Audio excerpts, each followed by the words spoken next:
Hello student, आज हम एक नए टॉपिक का डिस्कस करूंगा।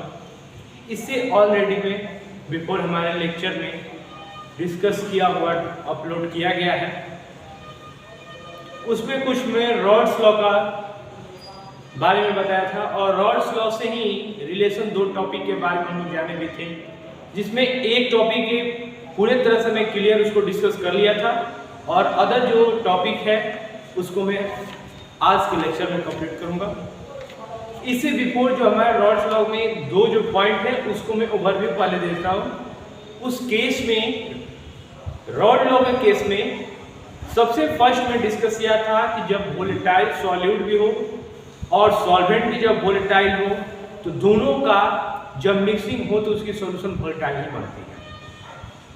तो उससे रिलेशन में डिस्कस किया था। उससे आपका रिलेशन कुछ में ग्राफ को प्लॉटिंग कराया था, जो कि आपके एग्जाम ऑब्जेक्ट से काफी भी आई जाता है और जो कि खासकर आपके एग्जाम जैसे सीबीएसई, बिहार बोर्ड, ये काफी इस पॉइंट से क्वेश्चन आपको एग्जाम में दिया जाता है, जो कि ग्राफ से प्लॉटिंग हो जाए। अगर आपसे पूछ दे कि जब मोल फ्रैक्शन होगा बढ़ेगा तो उसमें प्रेशर पर क्या उसका इफेक्ट पड़ेगा, जब उसमें कुछ सॉल्यूट को मिला दे तब क्या प्रेशर पर इफेक्ट पड़ेगा, तो कुछ ऐसे में रिलेशन उसमें कराया, देखा भी और उससे कुछ ग्राफ पर प्लॉटिंग किया।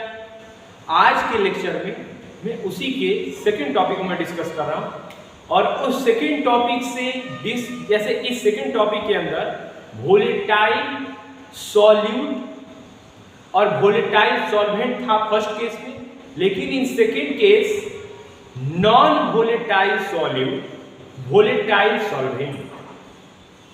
तो जब आप किसी सॉल्यूट के नॉन वोलेटाइल का फेज रखते हैं और किसी को वोलेटाइल सॉल्वेंट का फेज रखते हैं तो उसकी सॉल्यूशन हमारी प्योरली नहीं बन पाता है।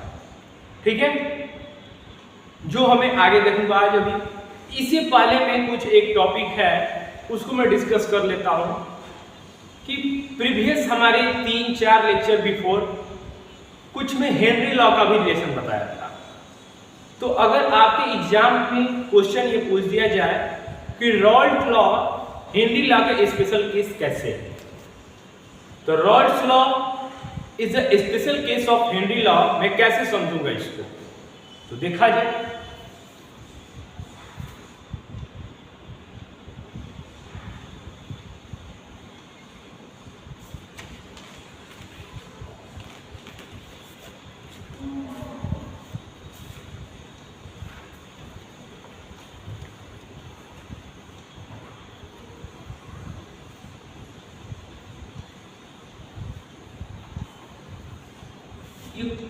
काफी इंपॉर्टेंट टॉपिक है Raoult's law is special case of Henry law. इसमें मैं क्या देखूंगा, मैं इसमें ये देखा कि in case of Raoult's law according to vapour pressure volatile component in solution is क्या था, वोलेटाइल कंपोनेंट सॉल्यूशन में क्या था, पीए बराबर P not A X A या पीबी बराबर P not B X B. And in case of Henry law P बराबर K inch into x. तो यहां दोनों के लिए में किसमें क्या ऐसा चीज है कि इसमें स्पेशल केस का नाम आया होगा, तो देखा जाए हम लोग।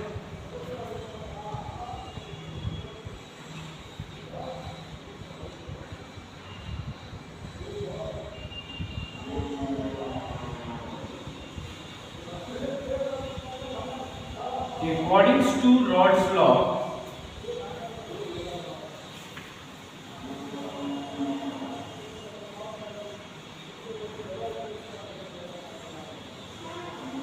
the vapor pressure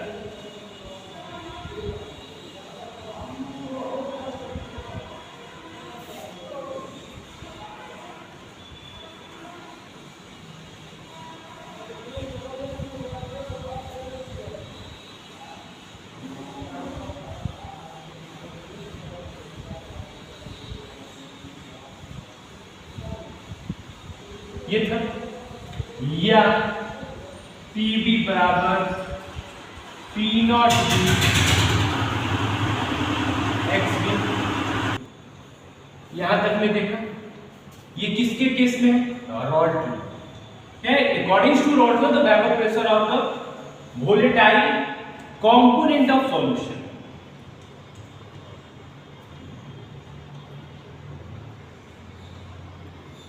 volatile component of the solution is PA बराबर P not A X A, PV बराबर P not B X B। वही हेनरी लॉ के केस में क्या होता है? Accordings to Henry law the solubility, इस केस में हम लोग वेपर प्रेशर देते हैं, इसके केस में हमारी सॉल्युबिलिटी से बात किया गया था। According to Henry law the solubility of gas in solution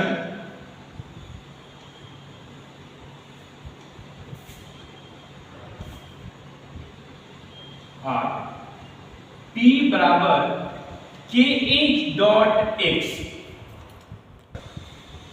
यहां में देखो कि हेनरी लॉ के केस में जो सॉल्युबिलिटी है गैस का सॉल्यूशन में वो P बराबर KH डॉट X है, और वही हमारा रॉड लॉ के केस पे PA बराबर P not A dot X A है, PB बराबर P not B X B है। तो इन बोथ केसेस हमारा क्या क्या सेम है? दोनों केस में सेम क्या है?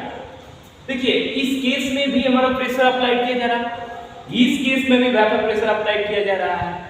अब बात यह है कि रॉड लॉ हेनरी लॉ के स्पेशल केस को सेटिस्फाइड किस वे से करता है? मेन तो मेरा समझने का तो तरीका ये होना चाहिए कि किस वे से ये हम लोग कहेंगे कि स्पेशल केस होता है हेनरी लॉ। तो हम लोग इस चीज को नोट करेंगे। इन बोथ केसेस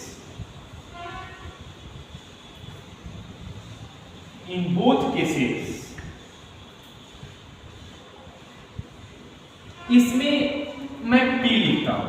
सुनिए, ये हमारा एक साइड समझिए कि ये मेरा LHS हो गया और ये मेरा RHS हो गया। सिंपली इसमें मैं इसको LHS लिया, इसमें मैं RHS को लिया। LHS दोनों के लिए सेम है क्योंकि इसमें भी प्रेशर अप्लाई किया गया, इसमें भी प्रेशर अप्लाई किया गया। बात यह है कि यहाँ P नॉट A है, मतलब कि यहाँ P है, यहाँ KH है। तो इस दोनों केस में इन both cases P and Henry constant are different। Both case में हमारा ये दोनों क्या है? डिफरेंट है। यदि P नॉट A के H के अगर बराबर हो जाए, यदि pressure in Rod's law is equals to the Henry constant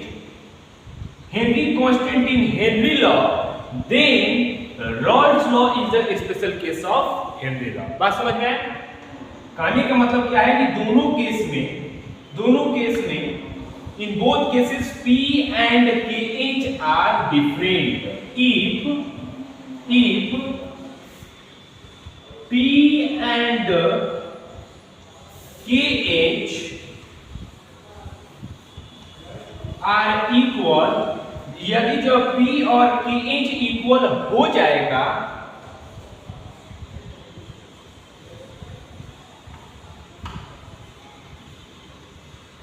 will be equal, then तब मैं क्या कहूंगा? then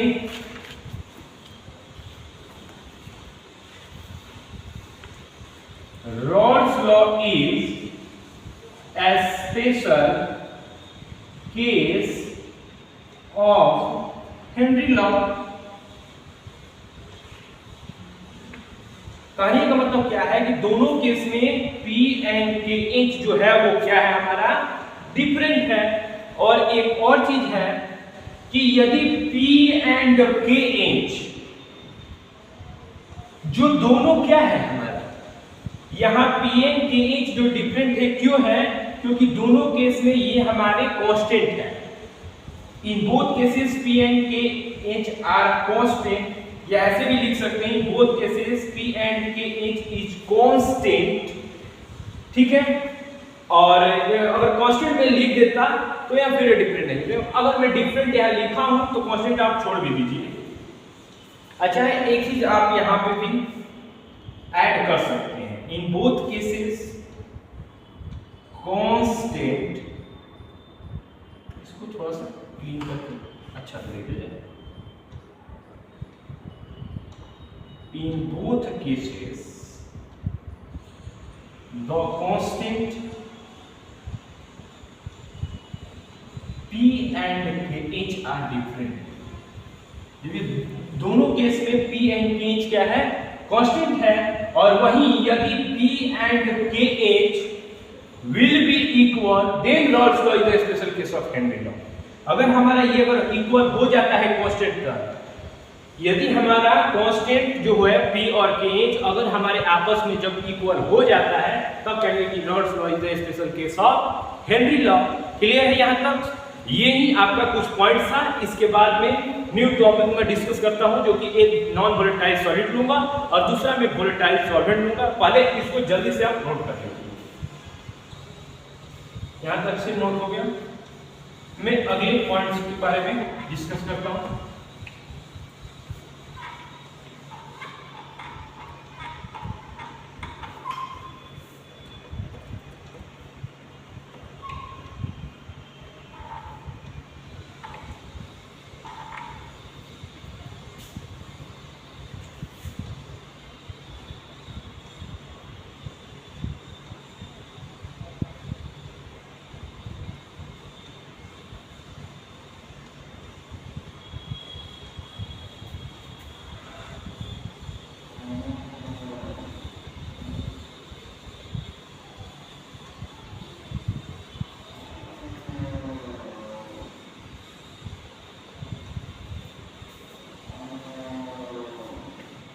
जो वेपर प्रेशर होगा सॉल्यूशंस के, जो कि लिक्विड में बनेगा और लिक्विड में क्या मिला रहेगा?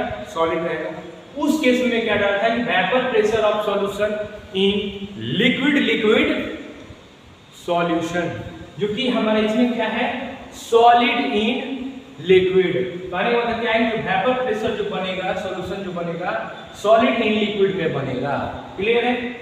तो इसको पहले देखा जाए। इस क्वेश्चन को पहले देखने से पहले मैं समझ लेते हैं कि जो केस इसमें मैं डिस्कस करूंगा वो केस आपके लिए रहेगा नॉन वोलेटाइल सॉल्यूट और वोलेटाइल सॉल्वेंट। मींस कहने का क्या है कि इस केस में वोलेटाइल जो सॉल्वेंट है वो ज्यादा मात्रा में होगा और जो नॉन वोलेटाइल सॉल्यूट है वो आपके कम अमाउंट में प्रेजेंट रहेगा।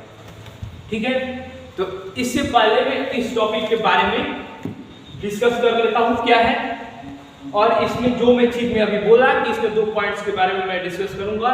एक वोलेटाइल सॉल्यूट होता है, दूसरा वोलेटाइल सॉल्वेंट होता है। उसी चीज को मैं इस टॉपिक के अंदर क्या करूंगा? देखूंगा। तो अच्छा, इस केस में जो वेपर प्रेशर जो हमारा बनेगा, जो वेपर प्रेशर बनेगा उस सॉल्यूशंस के, वो किस फेज में रहेगा? सॉलिड में रहेगा या लिक्विड में होगा? जल्दी से आप कमेंट बॉक्स में इसको आप बताइए क्या होगा, किस फेज में वो प्रेजेंट रहेगा। आप इसको वीडियो को पॉज करके आप जल्द से इस कमेंट बॉक्स में नोट करके डालिए कि किस फेज में रहेगा, सॉलिड में या लिक्विड में। ये हमेशा हमारे लिक्विड के ही फॉर्म में रहेगा, बट इस केस में सॉलिड मिक्सिंग रहेगा और सॉलिड के मिक्सिंग होने से ही ये फेज इसकी नॉन वोलेटाइल में चेंज हो जाता है। मतलब कि जो सॉल्यूशन जो तैयार होगा वो नॉन वोलेटाइल के फेज में। क्लियर है? तो उसको लिखा जाएगा। चलिए, द वेपर प्रेशर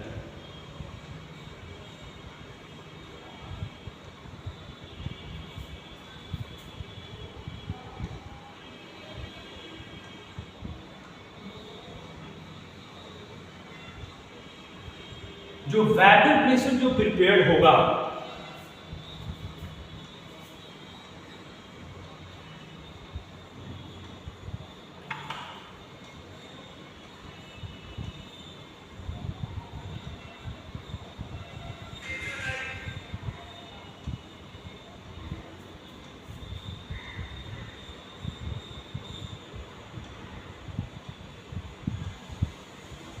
लिक्विड और सॉलिड कंपोनेंट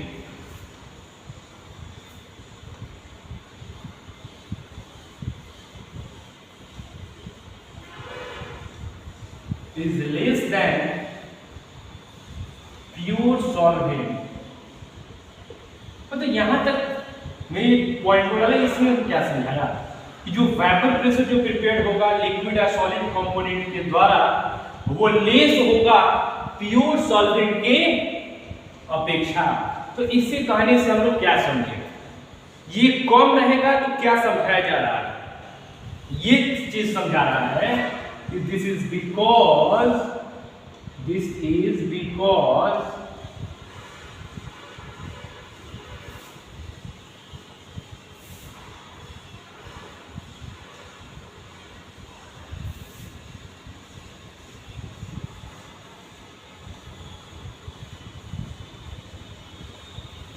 क्योंकि इस केस में हमारा दोनों जो कंपोनेंट होगा वो डिफरेंट होगा।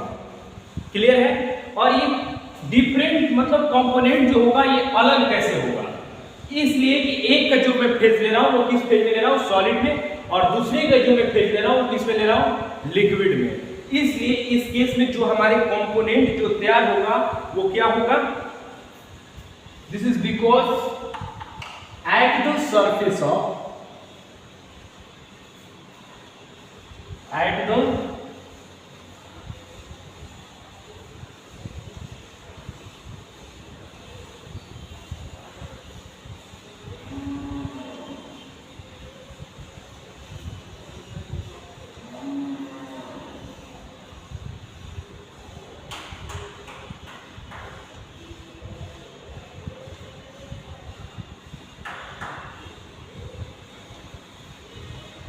देखिए क्योंकि इसके जो सरफेस जो सॉल्यूशन की जो सरफेस है वो उस पे हमारा क्या होगा, कंपोनेंट अलग होगा, such that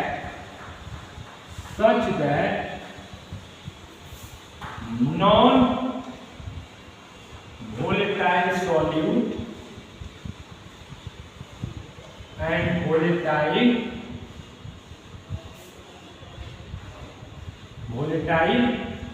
solvent, such that non-volatile solute and volatile solvent in this case, but लगा दीजिए, but in this case, लेकिन इस केस में, but in this case volatile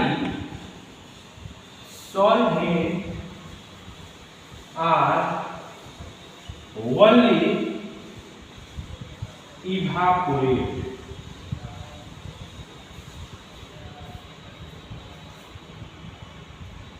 क्यों होगा, जो वोलेटाइल सॉल्वेंट होगा वो केवल वही हमारा क्या होगा, इवापोरेट होगा, और ये नॉन वोलेटाइल सॉल्वेंट जो होगा वो इवापोरेट नहीं होगा। क्योंकि इसलिए नहीं होगा कि नॉन वोलेटाइल सॉल्यूट के केस में हमारा दो चीज का मिश्रण होगा, मतलब कि ये प्योर नहीं होगा, और ये प्योर होगा, जो प्योर होगा उसी की इवापोरेशन काफी ज्यादा होती है। तो इसलिए ये हमारा जो वोलेटाइल सॉल्वेंट होगा केवल हमारा इवापोरेट होगा। तो जितना ज्यादा वो इवापोरेट होगा उसकी वेपर प्रेशर उतना ही ज्यादा होगी। एंड वेपर प्रेशर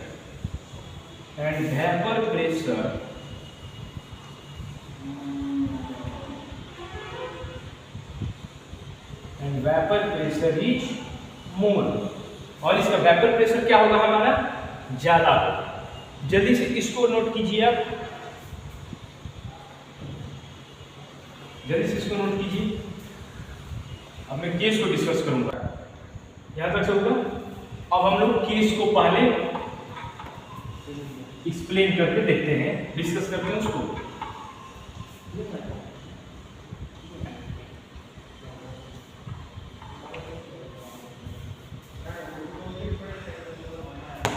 देखिए, इस टॉपिक से रिलेटेड जितने भी हम लोग डिस्कस करेंगे, इससे काफी क्वेश्चन हमारे पूछने की प्रोबेबिलिटी ज्यादा होगी एग्जाम में, ठीक है। तो यहां तक से आप माइंड में सेटअप करके चलिए कि जो सॉल्यूशन जो है उससे बिहार को सीबीएसई में काफी क्वेश्चंस का पूछने का चांसेस रहता है। और सॉल्यूशन में भी कहां से क्वेश्चन आते हैं, इसके बेसिस से मैं कुछ लास्ट तक में करके, जो कि आपके बिहार बोर्ड के एग्जाम में स्टार्टिंग होने वाला है, तो मैं कुछ ऐसे क्वेश्चन आपको मैं प्रोवाइड करूंगा जो कि आपके एग्जाम ऑफ व्यू से काफी इंपॉर्टेंट रहेगा, जो कि लगभग आपको अप्रोक्सीमेटली उसी से रिलेटेड आपके क्वेश्चन रहेंगे एग्जाम में। उस चीज को देखा जाए, केस 1 में ऑलरेडी मैं डिस्कस कर चुका था, मैं केस नंबर 2 को लेता हूं। केस नंबर 2 में क्या है, non volatile solute plus volatile solvent. इसको जब मिक्सिंग करूंगा तो क्या बनेगा, इतना तो मुझे भी मालूम है कि जो इसके सॉल्यूशन जो प्रिपेयर होगा,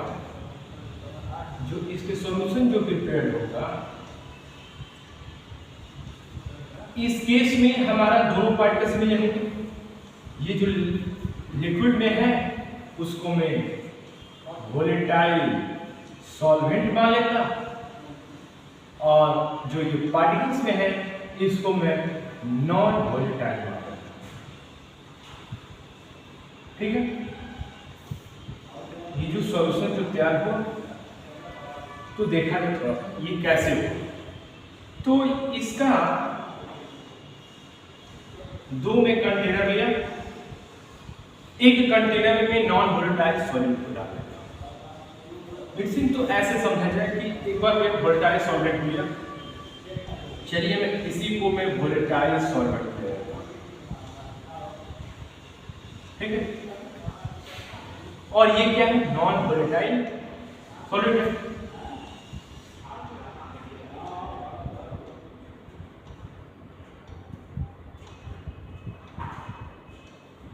इन case of non volatile solute, इसमें तो हमारे दोनों चीज मिले होंगे, इसमें जो होगा पार्टिकल सॉल्वेंट के भी रहेगा, कुछ जो पार्टिकल्स होगा वो सॉल्यूट का भी रहेगा। तो सपोज मैं करता हूं कि ये मेरा सॉल्वेंट के पार्टिकल्स है, ये जो मेरा पार्ट जो ये सॉल्वेंट का है, ये मेरा प्योर सॉल्वेंट, ठीक है। इस प्योर सॉल्वेंट के जो जैसे ही मैं इसको मैं हीट दूंगा तो इसके जो वेपर प्रेशर बनेगा काफी ज्यादा होगा as compare to non volatile solute. तो इसके जो मैं वेपर प्रेशर को सपोज किया था कि सबसे फर्स्ट जितने भी मैं अभी डिस्कस किया था उस केस में हम लोग 20 से शो कर रहा था सॉल्वेंट के पार्टिकल्स को। यहां मैं बस इस केस के लिए, in this case the vapour pressure of the solvent particles is P not A, क्योंकि उस केस में सारे में मैं 20 शो किया था, मैं कुछ देर के लिए मैं इसमें 20 छोड़ के A से इसको शो कर रखा हूं। तो P नॉट A में मान लिया प्योर सॉल्वेंट के वेपर प्रेशर को, मतलब कि वोलेटाइल वेपर प्रेशर मैं अज्यूम कर लिया। वही नॉन वोलेटाइल सॉल्यूट के केस में अगर मेरा जब सॉल्वेंट इसमें भी अगर मिला रहेगा तो इस केस में हमारा जो वेपर प्रेशर जो बनेगा सॉल्वेंट का वो PA बनेगा। क्या बनेगा? PA। और क्योंकि as compares volatile vapour pressure, non volatile vapour pressure is very low. Due to these reasons, in case of a non-volatile solute, are mixing with the volatile solvent. So, in case of non-volatile solute, some less amount of the solvent are the present. So, this vapor pressure are very low. तो समझ में आया कि जो कि pure solvent के लिए जो वेपर प्रेशर ज्यादा होगा और इम्प्योर के लिए वेपर प्रेशर कम होगा। वेपर प्रेशर किसका मैं केवल बात कर रहा हूं, सॉल्वेंट का ही मैं केवल बात कर रहा हूं। तो इस केस में जो मेरा सॉल्वेंट जो वेपर प्रेशर बनेगा, देखिए यहाँ पे 2 2 4 5 में लिया, यहाँ पे हम 3 3 6 2 8, मतलब कि 8 इसमें हमारे वेपर प्रेशर बना, मैं एज्यूम कर लिया, और इसमें जो मेरा वेपर प्रेशर बना वो कितना बना, PA बना। ठीक है, इसको मैं क्लीन करता हूं थोड़ा करके, देखिए अब हम लोग यहाँ से मैं इसको क्रॉस पॉइंट में आप नोट डाल के लिख लीजिएगा, वेपर प्रेशर, ऐसे इसको केस के फॉर्म में, in case of vapor pressure, in case of the vapor pressure of solvent is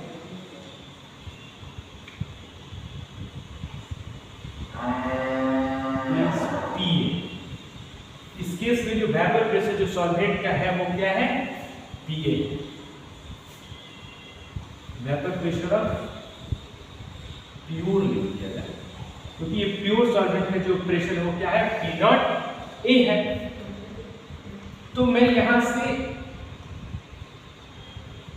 total pressure में कितना रखूंगा, टोटल वेपर प्रेशर इस केस में मैं क्या करूंगा, मैं इसमें ये देखा कि PA जो है किसका प्रेशर, अब मैं एज्यूम किया in non volatile solute case में कि जो PA है वो हमारा डायरेक्टली प्रोपोर्शनल किसका होगा, X से। और एक चीज और एज्यूम किया जाए, इसमें जो हमारा मोल प्रेशर होगा सॉल्वेंट का, उसको मैं XA से शो करूंगा, मैं यहां लिख देता हूं,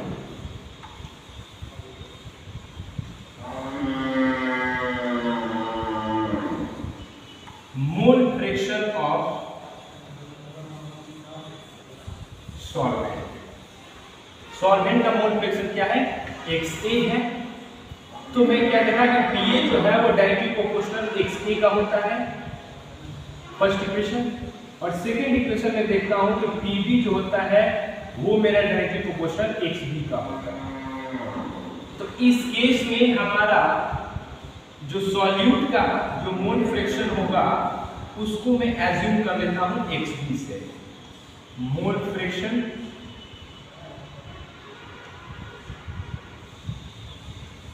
सॉल्यूट। तो दोनों के लिए मैं मोल फ्रैक्शन शो कर लिया, इसमें XB को एज्यूम किया, इसमें मैं XA को एज्यूम किया। तो कहने का मतलब इसमें इस केस के लिए, बस इस केस के लिए XA को मैं सॉल्वेंट का मोल फ्रैक्शन मान रहा, और इस केस में XB को मैं सॉल्यूट का मोल फ्रैक्शन में मान लिया। तो मैं यहां से टोटल जो मैं प्रेशर देखूंगा वो कितना होगा, ज्यादा प्रेशर कौन होता है, P0A होगा कि PA होगा, P0A होगा, क्योंकि ये प्योर है, प्योर पे कितना भी है तो वेपर प्रेशर काफी ज्यादा होता है। तो P0A माइनस PA में लिख सकता हूं क्या, और डेल्टा P बराबर P0A, और PA को मैं क्या लिख सकता हूं, PA को जब डायरेक्टली प्रोपोर्शनल का साइन घटता है तो क्या आता है, PA बराबर P0A XA लिख सकता हूं इसे, प्रीवियस लेक्चर में इसको डिस्कस किया हुआ था। तो P0A XA ऐसे लिख दिया तो कोई दिक्कत है, और यहां से मैं क्या P0A कॉमन कर सकता हूं, तो 1 माइनस XA बचे, यहां तक से नोट कीजिए, ऊपर में प्रिंट करता हूं थोड़ा सा।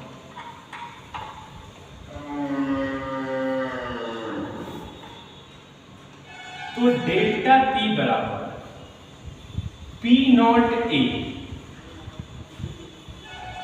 1 माइनस XA क्या होता है, XB लिख सकते हैं, so that XA plus XB बराबर 1 होता है। तो XA बराबर 1 माइनस XB लिख सकते हैं, XB बराबर 1 माइनस XA लिख सकते हैं, क्या लिख सकते हैं, क्या ऐसे। तो क्या मैं 1 माइनस XA की जगह XB लिख दिया, तो डेल्टा P अपन में XB, और सॉरी यह पी नॉट ए को आप नीचे लेते आइए, यहां से मेरा मोल फ्रैक्शन निकलता है किसका, सॉल्वेंट का, सॉल्यूट का।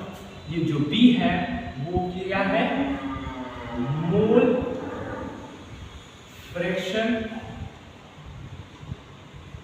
Of solute. ये किसका मोल फ्रैक्शन है, सॉल्यूट का है।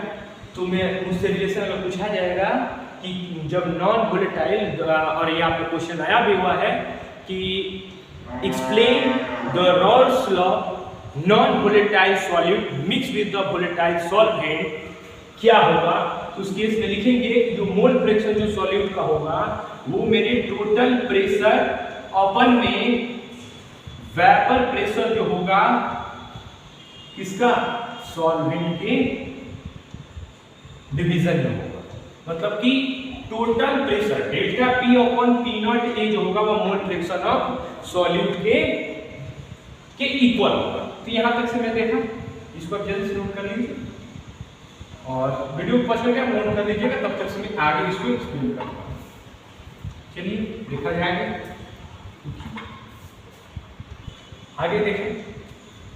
डेल्टा पी अपन में P not A equals to XB, तो mole fraction of solute, mole fraction of solute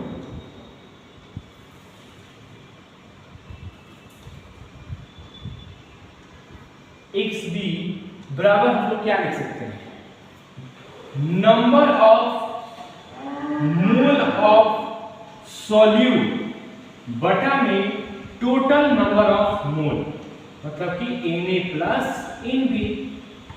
इस केस में Nb क्या है, नंबर ऑफ मोल, और इसमें Na भी नंबर ऑफ मोल ही है, बट यहाँ B है तो number of mole of solute का है, A है तो number of mole of solvent का है।